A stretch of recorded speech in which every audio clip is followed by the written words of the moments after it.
galing muna kami ng nobina sa Lian, simbahan.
Hello mga ka-GM, mga Panday, magandang gabi at panibagong vlog tayo ngayon.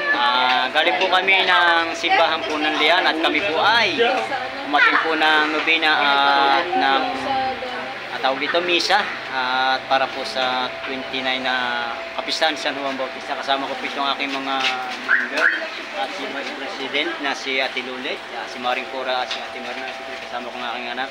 Siyempre, natin rin yung mga taga San Diego, Marlon, Quezon. Ayan, nabuta ko sila dito. Siyempre, ang aking mga kaimbi. Aking mga kaimbi dito. Ayan, mga kaimbi ko. Ano bang imbi? Mini Bang Carrera, mga ka-GM, mga kapanday. At siyempre, congratulations naman dito sa anak ni Paring Larry. At siya po ay graduate na ng pamloading. Ayan, congratulations. News na Mini Bang Carrera.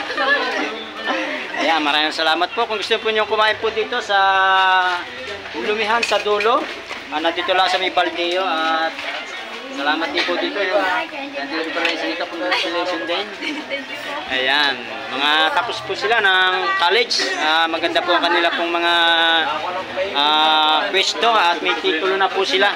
Kanila pong pag-aaral. Yan mga ka-GM, mga kapanday, kung gusto po nyo pumunta po dito sa Lumihan sa dulo, napakasarap po dito po ng Lumihan at talaga pong ito ay dinadayo po ng mga taga-taga sa lugar dito po sa amin. Dito lang po sa Baldeo, sa dulo po sa Lumihan. Ayan, hanggang dito na lang mga ka-GM at maraming salamat at huwag nyo kalimutan share po ang aking mga video. At yan, at kami po ay kakain at kami galing po ng simbahan sa Lian at kami po ay umatin po ng misa at kami inabot po ng gutom dito sa pag-atin po namin ng misa. Kaya diretso na lang kami dito sa Lumihan sa dulo. Kaya punta na kayo dito sa Lumihan sa dulo, hindi po kayo mapapahiya at pakasarap po ng lumi dito sa dulo. Talaga kung kayo po ay mawiwili ditong pumunta. Ayan, dito lang and bye bye.